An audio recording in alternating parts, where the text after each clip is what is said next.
et bienvenue parmi les Digital Doers, le podcast de ceux qui font le e-commerce. Voici une série spéciale en partenariat exclusif avec One-to-One Retail e-commerce Monaco, le rendez-vous incontournable de tous les acteurs du marché. L'objet de ce hors-série s'inscrit dans les circonstances bien particulières du Covid-19. L'idée est de donner la parole aux retailers et aux fournisseurs de solutions pour les interroger sur l'impact business du coronavirus, ses conséquences en matière d'exécution des opérations et enfin ce que cette crise va probablement changer structurellement pour eux. 3 courtes questions qui sont répondues par téléphone, confinement oblige, pour un témoignage de 10 minutes environ. Donc veuillez excuser la moins bonne qualité sonore de cette interview. Bonne écoute à tous, toujours sans coupure.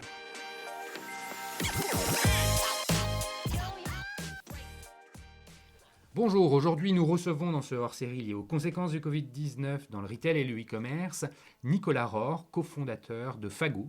Fago est une DNVB dont la marque de vêtements pour hommes commence à être bien connue. Elle a pour particularité d'être une entreprise à mission, consciente des enjeux climatiques. Fago a un bilan carbone neutre. Alors Nicolas, pour une DNVB comme la tienne, quels sont les impacts business de la crise actuelle ? Alors, déjà, avant de parler du business, je voudrais juste parler un tout petit peu de l'humain. Et on a une chance inouïe, c'est que chez Fago, donc nos 80 salariés, personne n'est touché durement par la maladie. Donc, point de vue humain, le bilan est bon. Et on souhaite que ça soit maintenu comme ça. Donc, ça, c'est déjà une bonne chose en tant que chef d'entreprise. Et maintenant, donc, si on s'attarde un peu plus au côté business, et c'est là où ça devient inquiétant, c'est qu'on est, comme je disais un peu en off juste avant, quasiment tétraplégique, c'est-à-dire paralysé. On n'a plus de rentrée d'argent ni de sortie d'argent, seulement le site internet qui fonctionne aujourd'hui. Notre site internet fonctionne et ça c'est une chance inouïe, c'est que notre prestataire logistique, donc, qui est externe, a pris des mesures drastiques pour gérer ce confinement et pour pouvoir expédier nos articles, ce qui nous fait quand même vivre un petit peu, mais sachant que le web chez nous c'est seulement 10% du chiffre d'affaires. Parce que la majeure partie du chiffre d'affaires est réalisée dans des points de vente. Raconte-nous un peu. Alors, et donc le reste du chiffre d'affaires est réalisé donc dans 29 points de vente Fago, c'est donc notre retail, et également, et là c'est un aspect encore plus grave, c'est le wholesale, c'est tous nos magasins revendeurs multimarques, comme les Galeries Lafayette, comme les petits magasins, et c'est vraiment à eux que je pense, les petits magasins indépendants. On en a 350 en France qui travaillent avec nous. Ces indépendants qui sont littéralement, eux, à l'arrêt et en train de mourir, quoi. Déjà que cette profession était en danger absolu parce que le calendrier des soldes, le calendrier des promos, la consommation sur la mode qui est un peu moins importante avec de plus en plus d'acteurs, fait que les petits commerçants souffraient. Aujourd'hui, c'est le cas. Nous, aujourd'hui, on a une peur, chez Fago, c'est que le confinement passe le mois de mai. C'est-à-dire que si jamais les choses redeviennent normales au 1er mai, entre guillemets, les choses ne seront pas si graves que ça, au sens où les mois importants de vente dans la période de la collection printemps-été, c'est mai, juin et juillet. Ce sont les 3 mois capitaux. 70% des ventes sont faites. Est-ce que, parce que tu parlais de la situation du retail local, des revendeurs, qui est tendue, ça c'est un euphémisme. Il faut rappeler qu'on sort à la fois d'une crise des gilets jaunes, pardon, je vais y arriver, puis des grèves, puis maintenant le coronavirus, avec un problème de stock, puisqu'il y a aussi encore de la marchandise d'hiver. On va arriver sur une réouverture peut-être milieu de printemps. Enfin, les beaux jours seront là avec une envie des consommateurs de trouver les collections en relation avec la saison, donc d'été. Est-ce que le sourcing fonctionnera suffisamment bien pour pouvoir alimenter en temps et en heure ces points de vente ?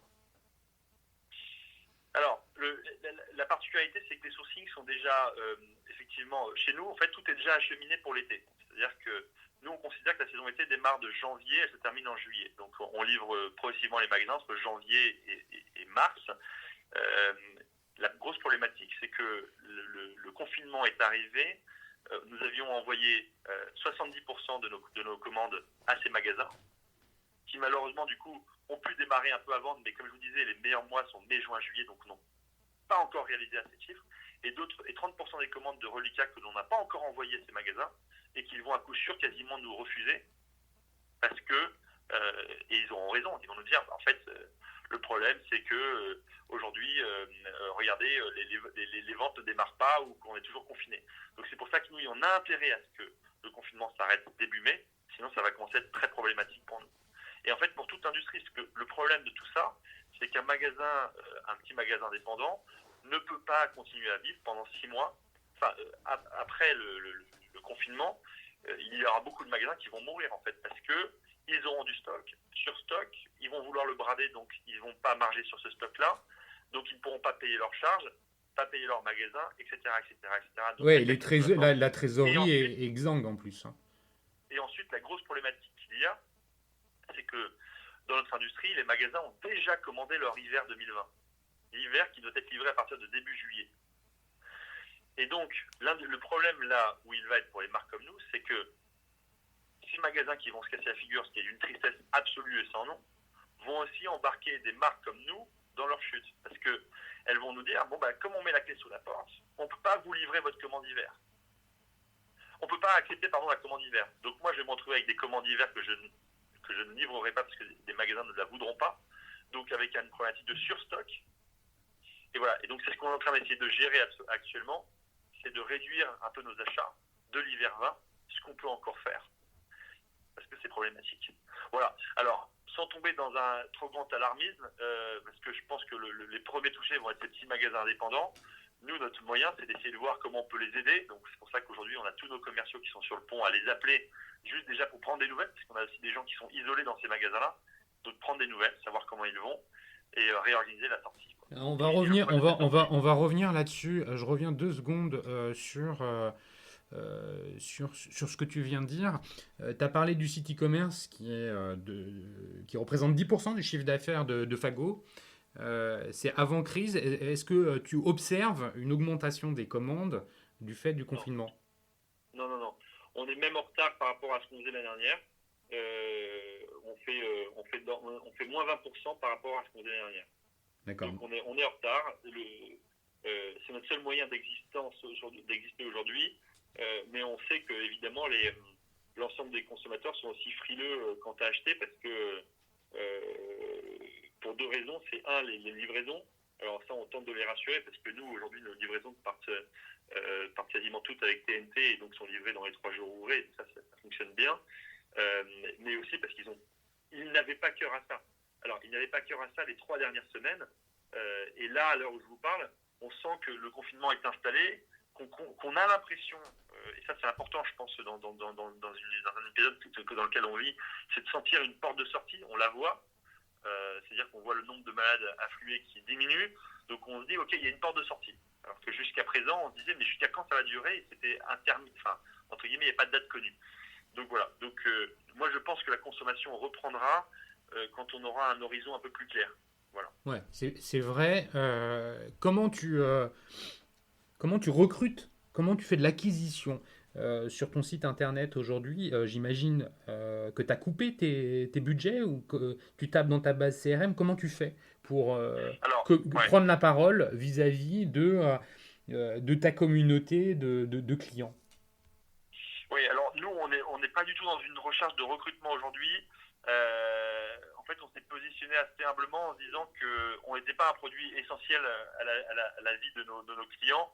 Donc autant essayer de disparaître un peu des radars parce que voilà, donc ceux qui veulent commander peuvent commander, ceux qui veulent en tout cas on essaie de pas trop créer de tentation. Malgré tout, en fait, on essaye juste de se rendre utile dans ces temps de confinement pour ce que l'on est bon là où est notre mission. Et notre mission, on a dit qu'on essaie d'engager notre génération contre le dérèglement climatique. Et en fait, du coup, on s'est donné le pari de dire que même en étant chez toi tout seul, confiné, tu peux quand même contribuer à réduire tes émissions de CO2. Comment? Et du coup, on a lancé 3 petites actions qui ont vachement bien fonctionné, au-delà de nos attentes. La première action qu'on a lancée, c'est profites-en pour être comme tu es chez toi, tu as du temps, mets-toi devant ton placard et commence à trier tes vêtements. Voilà. Et tu fais 3 tas. Ce que je ne mettrai plus jamais, et donc ce que je suis prêt à revendre sur Vinted, Le Bon Coin ou à donner, ce que je voudrais réparer, parce que tiens, j'ai un bouton qui est cassé sur cette chemise-là, et en fait, j'ai toujours procrastiné, et ce que je veux garder. Voilà. Donc fais ces trois-là, fais ces trois tas-là, et tu prépares ensuite, quand tu sortiras du confinement, et ben, tu pourras du coup dispatcher ces trois tas, réparer ce qu'il faut réparer, revendre ou donner ce qu'il faut donner, et pour le recycler, et garder ce que tu peux garder. Donc voilà, déjà se rendre utile sur son vestiaire. Ensuite, on a lancé un truc qui a vraiment bien fonctionné aussi, c'est du coup les personnes nous ont dit bah oui mais c'est trop bien de réparer, mais comment on fait? Du coup on a lancé un tuto en partenariat avec qui de la réparation à domicile, qui nous a donné des belles vidéos pour apprendre à recoudre un bouton, une coudière, une braguette, etc., etc. Et enfin le dernier truc qu'on a lancé, c'est profites-en pour cleaner ta boîte mail pro et perso, parce qu'elle émet du CO2 en fait. C'est-à-dire que quand on voit un mail ou quand tu le stockes, entre guillemets, quand tu stockes un mail, ça envoie du CO2. Et du coup, là, grâce à ça, 3 156 000 mails ont été supprimés. C'est énorme. C'est l'équivalent de 14 allers-retours Paris-New York. Mais comment Voilà. tu as fait pour mesurer ça? Parce qu'en fait, on a demandé aux gens de remplir un tableau sur le nombre de mails qu'ils avaient réduit. D'accord. Et alors, on ne sait pas si tout le monde l'a pareil, mais dans ceux qui nous l'ont donné, on a l'équivalent de 14 allers-retours Paris-New York réduits. En fait c'est la part du colibri quoi. Et chacun fait sa petite part, et quand je suis confiné, au lieu de on cherche un peu tous à avoir des activités pour se détendre ou pour en tout cas passer le temps. Ben voilà. Donc on dit que c'est un peu notre rôle de leur donner ces petites actions et de les faire ensemble en fait surtout. Là, tu nous décris bien la façon avec laquelle finalement vous faites preuve d'une forme d'agilité dans les circonstances actuelles. On a compris que l'impact business était monumental pour Fago. En termes d'exécution, en termes d'opération, les équipes, comment ça fonctionne? Tu me parlais tout à l'heure de la logistique en off. Comment vous maintenez tout ça? C'est quoi les... Alors, on maintient à bout de bras les choses. La logistique, elle est externalisée, donc ça, c'est pas notre ressort, mais donc si elle fonctionne, tant mieux, et merci à eux d'ailleurs encore d'être là. Logtech, à 3, c'est génial le boulot qu'ils font, donc on peut que les remercier. Ensuite, on a mis évidemment toutes les équipes boutiques, commerciaux au chômage total, parce que là, ils ne peuvent même plus rien faire, quoi. On va commencer progressivement peut-être à déconfiner un peu, à mettre en chômage partiel certains commerciaux pour qu'ils appellent certaines boutiques, mais pour l'instant on ne le fait pas. Et enfin, il y a certaines fonctions au siège que l'on a mis en chômage partiel. Voilà. Et on remercie l'État d'ailleurs donc du coup ces personnes travaillent en temps partiel. On a mis des pourcentages de temps, et voilà. Et l'État, et heureusement que l'État vient aider, parce que sinon en fait effectivement de se retrouver à payer des masses salariales avec le boulot autant anéanti, ce serait insurmontable pour nous en fait. Dis-moi. En fait, je pense qu'il y a vraiment une notion de se dire que autant la situation est insurmontable, et heureusement qu'on a ces aides de l'État aujourd'hui. Ce qu'on ne sait pas encore, et c'est là où c'est énervant et ça en fait mal dormir la nuit quand même, c'est l'évaluation de l'impact de tout ça dans 3 mois, 6 mois, 12 mois. C'est vraiment ça qui est terrible. En fait, c'est à quel point le mur va être gros, quoi. Voilà. Ouais, et là, ça, Et donc, j'ai bien compris que c'était pour toi comme pour tout le secteur, en fait, cette impossibilité d'anticiper, de naviguer à vue dans un brouillard complet. Et c'est très difficile. Et en plus, on a besoin, et je réagirai juste sur un truc, on a besoin aussi de reprendre tous un peu de hauteur dans notre secteur d'activité, la mode, et la mode, l'industrie de la mode, qui est un très gros secteur en France quand même, hein, Ouais. un immense secteur. C'est de se dire, par exemple, il y a des choses toutes simples, c'est les soldes. Là, il est question de les décaler pour qu'elles démarrent non pas au 25 juin, mais au 1er juillet. Et nous, en fait, on demande même à ce qu'elles soient décalées au 15-20 juillet, quoi, le plus tard possible, parce qu'il faut impérativement que les magasins travaillent correctement, quoi. Ça va être très compliqué. Donc voilà, il y a plein d'enjeux en fait du secteur qui sont portés par des grosses associations auxquelles on prend très peu part, hein. On est très distant de tout ça parce qu'on est tout petit, mais on se dit, en fait, il y a un secteur, un enjeu, c'est celui de la mode. Tous les secteurs ont des enjeux, et c'est comment on y répond d'une manière macro, quoi, maintenant. Est-ce que pour essayer de finir sur un aspect un peu positif ou parmi les changements, que ce soit au niveau de ton entreprise, au niveau du secteur ou plus macro, que génère cette crise, ce confinement, est-ce que tu vois des changements qui peuvent perdurer? Est-ce que tu vois je sais pas, des changements dans la consommation, dans l'organisation de l'entreprise, qui sont plutôt sains, qu'on va pouvoir continuer Oui, à...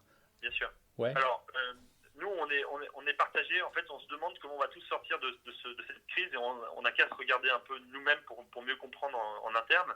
En fait, on s'aperçoit on se dit, alors c'est un peu des raccourcis ce que je fais, mais c'est, bon, en fait, tout est un peu lié, quoi. L'environnement, les maladies, euh, l'état dans lequel on est aussi nerveusement quand tout le monde va au bureau, la pollution, enfin bon, tout est un peu lié. Et du coup, je crois qu'il y a quand même une espèce de volonté de l'après-confinement, la période après-Covid, qui est de se dire, ok, maintenant comment on change radicalement nos vies, quoi. Est-ce que je peux pas mieux consommer, donc moins mais mieux. Ça, je vais commencer peut-être à fabriquer ma lessive moi-même. Je vais commencer à éviter de stocker tous mes mails. Je vais réparer mes vêtements. En fait, c'est comment je peux changer. Et nous, on le voit, en fait. On le voit parce qu'avec les ateliers qu'on a proposés, là, énormément de soutien de la part des consommateurs en disant bravo et merci de nous pousser à ça. Parce qu'on avait en tête de faire des choses, de se dire je vais profiter du confinement pour faire du bien. Et ben en fait, c'est cool parce que j'avais besoin d'avoir des trucs concrets à faire. Ben, merci de les avoir donnés. Et ça, on les avait moins avant ce confinement, évidemment. ouais, je partage ce point de vue. Et ben, écoute, Nicolas, merci beaucoup pour cet échange. Merci de nous avoir partagé avec autant de transparence, finalement, les inquiétudes, les angoisses euh, légitimes, hein, qu'une entreprise comme Fago peut avoir. Un secteur qui est déjà, celui du fashion, qui est quand même déjà un peu sinistré. Merci aussi de nous dire finalement un message d'espoir en disant qu'il y a des changements positifs qui vont s'opérer. Merci à vous tous qui écoutez les Digital Doers dans cette période de confinement et merci à Comexposium, l'organisateur de l'événement One-to-One Retail e-commerce de Monaco, d'avoir permis à mes invités et aujourd'hui à Nicolas de prendre la parole et partager leur témoignage avec nous.